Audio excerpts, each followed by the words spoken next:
Hello à tous, bonjour, voilà, on est Shabbat, après le Shabbat de Béchalach, tout Bishvat, jour tout Bishvat, Rosh Hashanah et la note. Et donc j'avais envie aujourd'hui de reprendre un petit peu les vidéos sur mes enseignements, les enseignements de la Torah qu'on peut mettre en pratique dans nos vies de tous les jours. Ça faisait longtemps que je n'avais pas posté. Donc voilà, aujourd'hui on va parler un peu de la paracha de Béchalach et le rapport avec tout Bishvat. Peut-être si on a le temps, je ferai plusieurs vidéos assez courtes pour ne pas être trop long. Les bénis Israël sortent d'Égypte, enfin, et ils traversent la mer. Et on apprend énormément de choses de cette sortie d'Égypte, Béfoal, c'est-à-dire sortie véritable.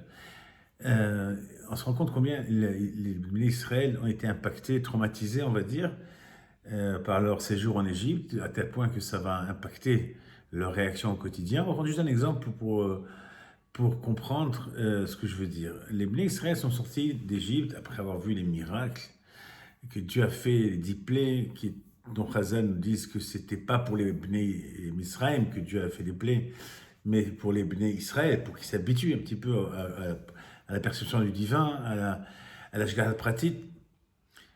Et ils traversent, ils sortent en plein jour, ils arrivent devant le premier obstacle, la mer. Et là, tout d'un coup, on ne comprend pas leur réaction. Tout d'un coup, ils commencent à paniquer, à rentrer dans un état de stress. Qu'est-ce qu'on va faire?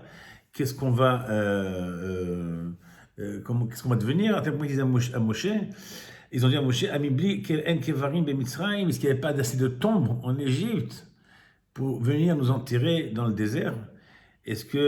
Pourquoi tu nous as sortis d'Égypte? Pourquoi on était bien là-bas?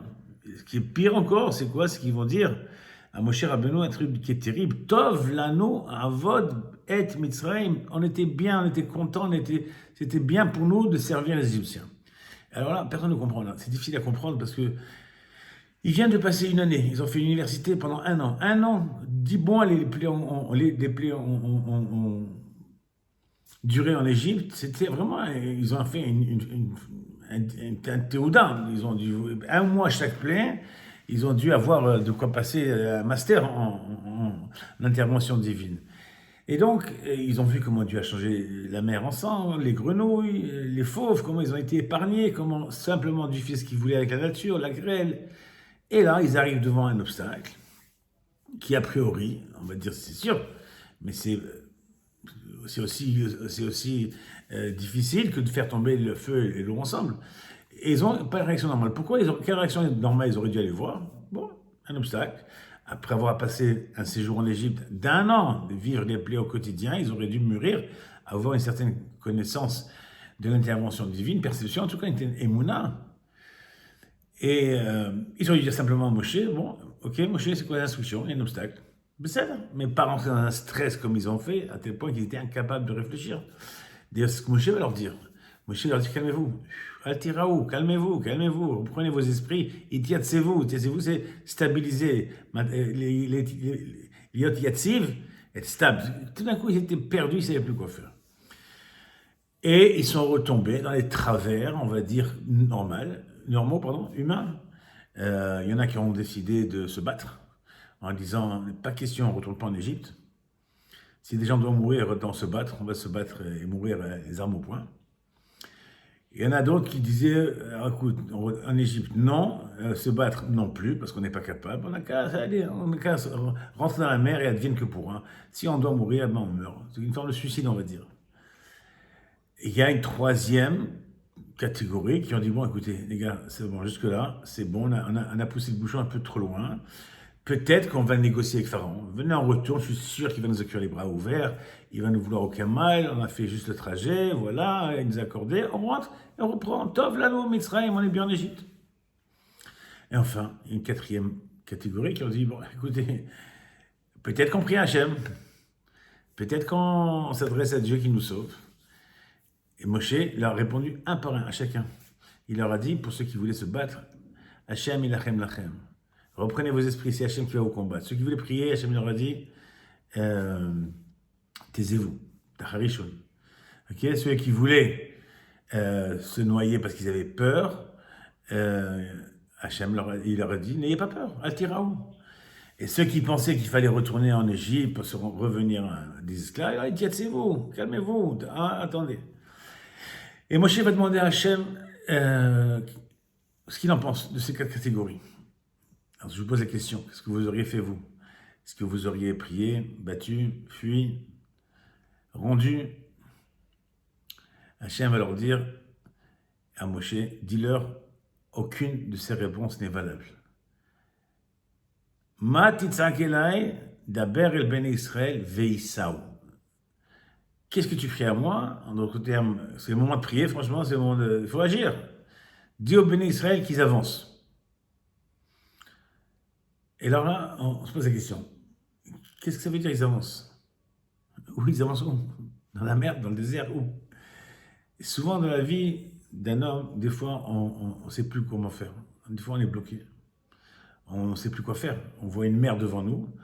Je rappelle pour ceux qui n'ont pas encore entendu ça que le mot Yam Souf, Souf dans la Torah est écrit sans ponctuation. Donc on pourrait le lire Souf, mais on peut aussi le lire Sauf, puisque c'est pas ponctué. Qui c'est qui décide si c'est Sauf ou Souf? Quand je lis Sefer Torah, il n'y a pas de point, donc je pourrais très bien imaginer. Alors, Chazal nous enseigne qu'en réalité, si cette anomalie apparaît ici, en tout cas, un enseignement qu'on peut en tirer, c'est quoi? C'est que des fois, dans la vie d'un homme, on a des difficultés, on a des problématiques, on a des obstacles, on a l'impression que c'est la fin du monde, c'est la fin, sauf, on ne voit plus rien.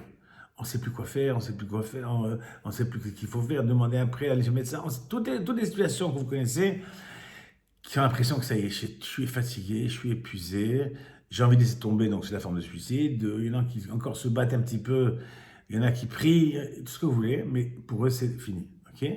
Alors, on attend le miracle. Mais Chazal nous dit que la différence avec Sof et Souf, Souf c'est jonc, des joncs, la mer des joncs et non pas la mer rouge. La mer des joncs, c'est quoi les joncs? Des roseaux. Qu'est-ce qu'il y a dans les roseaux? Ça a l'impression que c'est dur, que c'est un mur, mais en réalité, les roseaux, on peut les écarter et on peut passer au travers. Ça, c'est le Yam Souf. Et donc, qui c'est qui décide? Si je peux continuer, ben c'est moi. Si je décide de voir que c'est la fin du monde, eh ben c'est Sof. Et si je décide que non, je dois traverser, c'est Souf. C'est exactement ce que Dieu a Moshe. Il dit, arrête de crier, avancez. Ce que vous voyez n'est pas réel. C'est que des joncs. D'Aber el ben Israël veïsaou, avance. Avec dans la vie, des fois, quand on ne sait pas, et d'Afrique, quand on ne sait pas, il faut continuer, il faut aller à Allah. On laisse tomber ça, on avance. C'est ça le Inyan. Le Inyan, et le message qu'on doit en tirer, nous, c'est que très souvent, quand on veut changer de dimension, quand on veut changer de sphère, quand on veut passer à une dimension qui est surnaturelle, alors il faut faire abstraction de ce qu'on sait faire. Parce qu'avec ce qu'on sait faire, c'est ça notre problématique. Parce qu'on est limité. Au bout d'un moment, on arrive au bout de nos limites, on ne sait plus quelle solution, mais c'est simplement parce qu'on est limité. Et dit Chazal que jusqu'à maintenant, les Bnei Israël n'ont pas activé leur Emouna. C'est ça le problème, c'est que nous on a l'impression que prier, ça fait partie de la Emouna. Avancer, non, c'est pas ça la Emouna. La Emouna, je l'ai dit 20 fois, et je répète, la Emouna, c'est franchir un cap qui me permet d'être connecté avec Dieu. Le seul problème, c'est que Dieu étant au-delà des limites, au-delà de la nature, au-delà du compréhensible, au-delà du visible, au-delà de ce que moi je peux percevoir et comprendre, mais il va falloir se mettre un petit peu un switch. Il va falloir arrêter avec ça. Parce que tant que je veux réfléchir avec mon intelligence, tant que je veux réfléchir avec mon sechel, mes principes, mon argent, ma santé, tout ce que vous voulez, ça reste quand même limité. Donc l'intervention divine ne peut pas rentrer, en tout cas de manière dévoilée. Parce que bien sûr que Dieu est partout. Mais dit Chazal, on aura l'occasion d'en parler dans une autre vidéo peut-être, dit Chazal qu'il y a 2 manières par lesquelles Dieu intervient dans la vie d'un homme. Dans tous les cas, c'est des manières, c'est du bien, mais c'est 2 manières différentes. Une manière qui est une manière cachée, voilée, qui s'habite dans la nature, par exemple dans les médicaments, par exemple dans un avocat, par exemple dans un banquier, etc. C'est une manière déguisée, mais qui est limitée. C'est une manière qu'on appelle du din, de la rigueur. C'est une manière limitée. Elle est limitée justement aux limites du moyen. Par exemple, le banquier, il a une limite à t'accorder. Le médecin, il a une limite. Est-ce qu'il peut faire un médicament? Il a une limite de ce qu'il peut guérir, etc., etc. Qui c'est qui choisit? C'est nous. La deuxième manière, c'est la manière illimitée. C'est la manière des tzadikim, dans laquelle Dieu se dévoile au-delà du kéli, au-delà du moyen, au-delà de la logique et de la perception cartésienne des choses. Et à ce moment-là, c'est de manière dévoilée. Okay, c'est ce qu'on appelle le miracle, on va dire, mais de manière waouh, surnaturelle. Okay, mais comme je viens de le dire, surnaturel veut dire en dehors des lois de la nature. Ouvrir la mer, c'est pas naturel. Par exemple, changer le Nil en sang, etc., etc., ça c'est de manière surnaturelle. Alors, comment on choisit? Qu'est-ce qui fait que dans ma vie, Dieu intervient de manière dévoilée ou de manière cachée? Puisque Dieu intervient tout le temps. Dans tous les cas, les deux, c'est du bien. Sauf que des fois, on ne le voit pas sous la forme d'un bien, mais c'est forcément du bien. Mais nous, on le perçoit en rigueur, donc ça s'appelle le mal. Et des fois, on le voit directement, waouh, c'est du bien directement à l'état pur. Tout dépend de qui? De nous. De notre Kelly, de notre état de state of mind. Si j'arrive à un stade où je veux essayer de faire avec ce que j'ai, je veux que Dieu y mette, Dieu va m'aider. Mais tu vas pas le voir. On va pas le voir, ça va passer par une maladie, un médicament, un processus, et ça va arriver, et à la fin, Be'ezrat Hashem, on s'en sortira, et on aura, Baruch Hashem, Dieu m'a aidé, etc. Mais c'est une manière, c'est la rigueur, c'est une manière qui est cachée. Pour que Dieu intervienne dans notre manière dévoilée, il va falloir aller au-delà de l'intellect. Il faut passer à un stade où je ne comprends pas. C'est ce qu'il a dit Hashem, Dieu à Moshe. Daber et Ben Israël, Veisaou. Aucune de ces solutions qu'on m'a proposées, bien qu'elles soient toutes logiques, bien qu'elles soient toutes dans la dimension humaine, mais ça ne suffira pas pour traverser la mer. Donc, traverser et avancer et ne poser pas de questions. C'est ça qu'on appelle dans la Kabbalah, dans les Zohar, dans les Chazal, la Messirut Nefesh. C'est quoi la Messirut Nefesh?